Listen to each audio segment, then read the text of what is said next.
Bonjour tout le monde, une nouvelle vidéo tournée à l'atelier des rêves. Et ce n'est pas une bonne nouvelle aujourd'hui car le four est en panne. Alors avant de le réparer, je me suis dit pourquoi pas faire profiter un petit peu tout le monde. Donc je vais vous parler du processus de réparation d'un four en panne. Alors là, je sais d'avance que c'est une panne classique. Alors avant de démarrer ce sujet, je fais un petit plan sur les nichoirs à oiseaux qui sont finis et émaillés. Et moi, je les trouve assez sympas. Donc voilà. Alors il paraît qu'il y en a à vendre sur Internet aux alentours de 50 euros. Pourquoi pas? Ça peut être un débouché nouveau.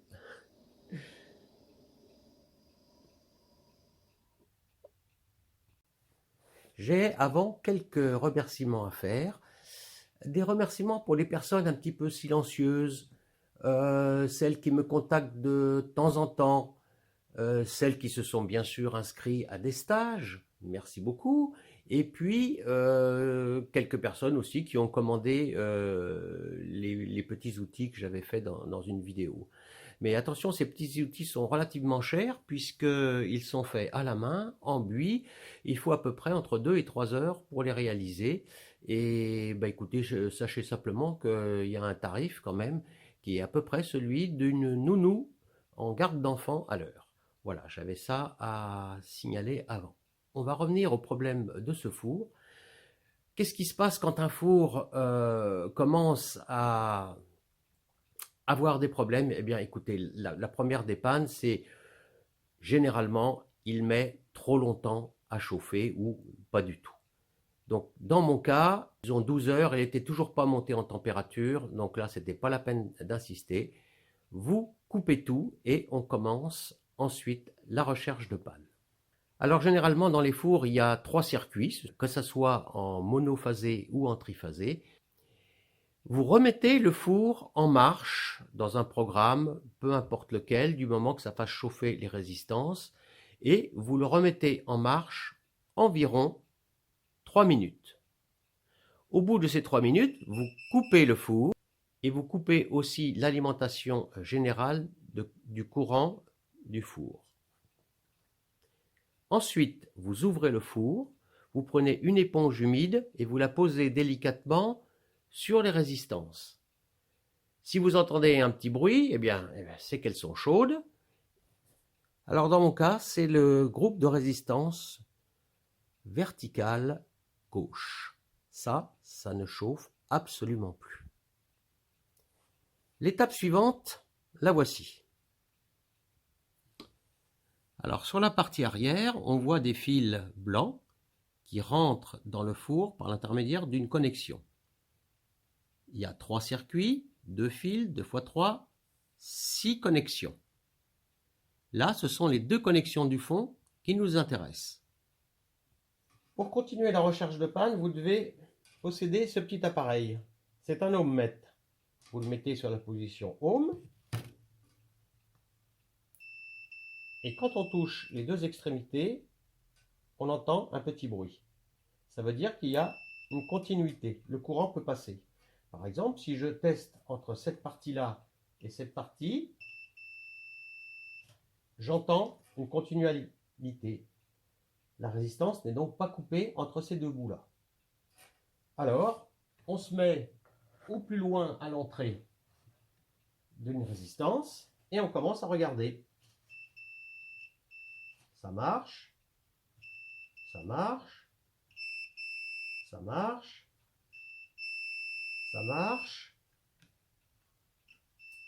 ça marche. Oh là là là là. Mais je sais que de l'autre côté, ça ne marche plus, puisqu'entre là et là, c'est la connexion derrière la brique d'isolation du four. Donc là, c'est clair et net, je sais que c'est la connexion qui a lâché. Muni d'une petite pince, j'essaie de voir s'il y a une résistance. Donc là, ce n'est pas là. J'attrape une spire, j'essaie de tirer. Oh là là, ça me reste dans la main. Voilà. La panne, elle est là. Vous voyez, c'est coupé. Vous pouvez procéder au changement global de toutes les résistances avec une connexion à l'extérieur le fil sera doublé. On trouve ça assez facilement sur Internet. Vous devez mesurer la longueur, le nombre de spires, et puis surtout donner la référence de votre four, et vous allez recevoir une petite semaine après un groupe de résistance neuve. Disons qu'ici, je sais que c'est à peu près autour des 120 €. Moi, je vais essayer de réparer. Je vous montre comment. Ça s'appelle du Cantal. Une fois qu'il a chauffé, on ne peut absolument plus le manipuler. Si là, j'essaie de le tordre, de retirer un fil, de le refaire passer dans le trou et de le connecter, ça va casser immédiatement. Quand je dis casser, ça casse comme du verre. Un seul moyen d'arriver à le tordre, à le récupérer, c'est le faire chauffer. Donc je présente un tout petit chalumeau à butane, gaz butane. Ça devrait être assez pour chauffer la résistance, la mettre au rouge et d'aspirer pour refaire un fil qui va passer à travers le four. Vous voyez, ça rougit. Quand c'est rouge, j'attrape l'extrémité et je peux tirer dessus. Et là, ça ne casse pas. Alors c'est quand même un travail de patience, hein. Il va falloir y aller doucement, gentiment.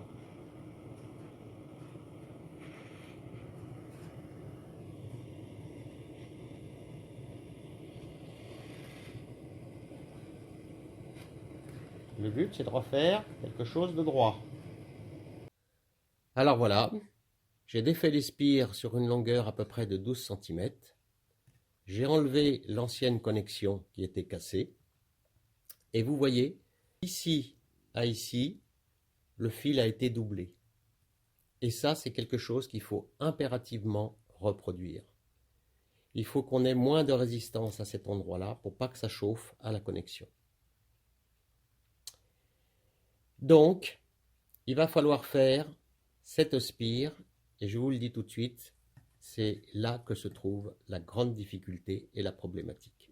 Parce qu'on a beaucoup de chance, à peu près à ce niveau-là, quand je vais faire les spires l'une sur l'autre, que ça casse. Mais, foutu pour foutu, on n'a absolument rien à perdre.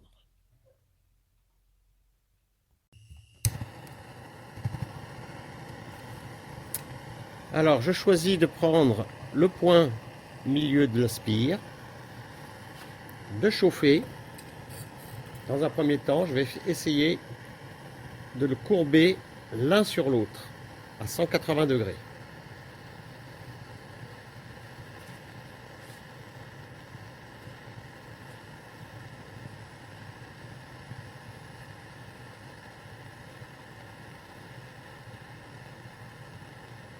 J'attends qu'il devienne bien rouge.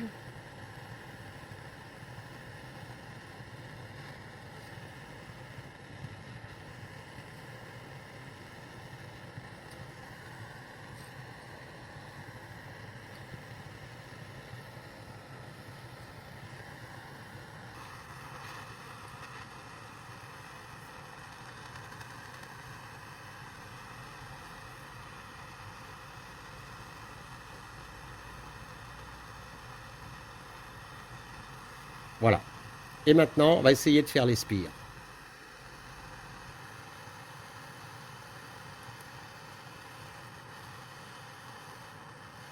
Il faut bien chauffer, hein.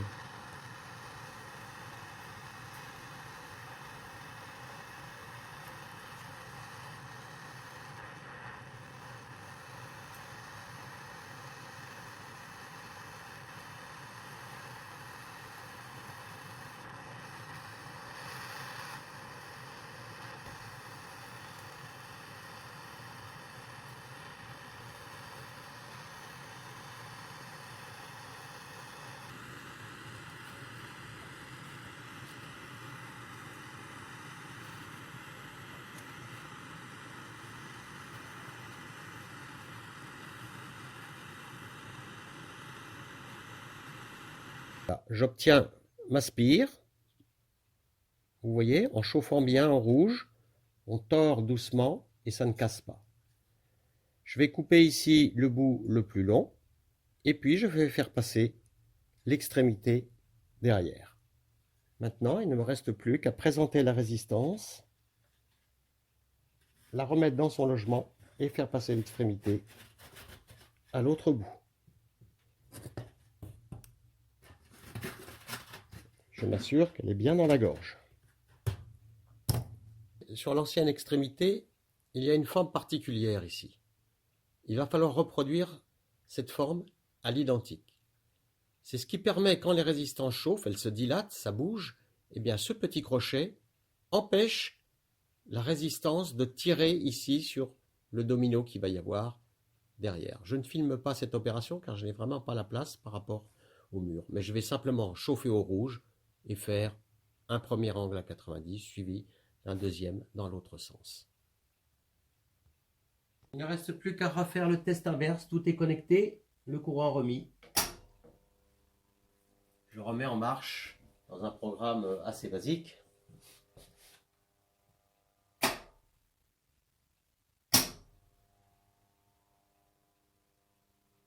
Je vous le fais en temps réel, vous voyez, il ne faut pas rester très longtemps. Là, je pense que ça va bientôt suffire.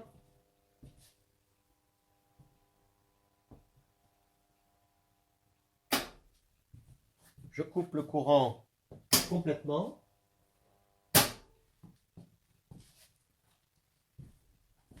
On ouvre.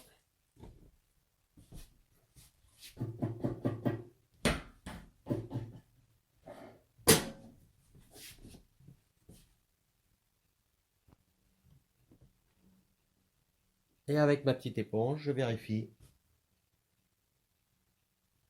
Hop là. Hop là. Et là aussi. Eh bien, tout marche. Voilà. Combien de temps, je ne sais pas, parce que ça veut dire que si une résistance casse à l'endroit d'une connexion, elle cassera probablement ailleurs. Mais c'est reparti pour un tour et je pense quelques cuissons. Voilà, si ça vous a intéressé et si ça peut vous aider un jour, l'info est ici. À bientôt pour de nouvelles aventures céramiques.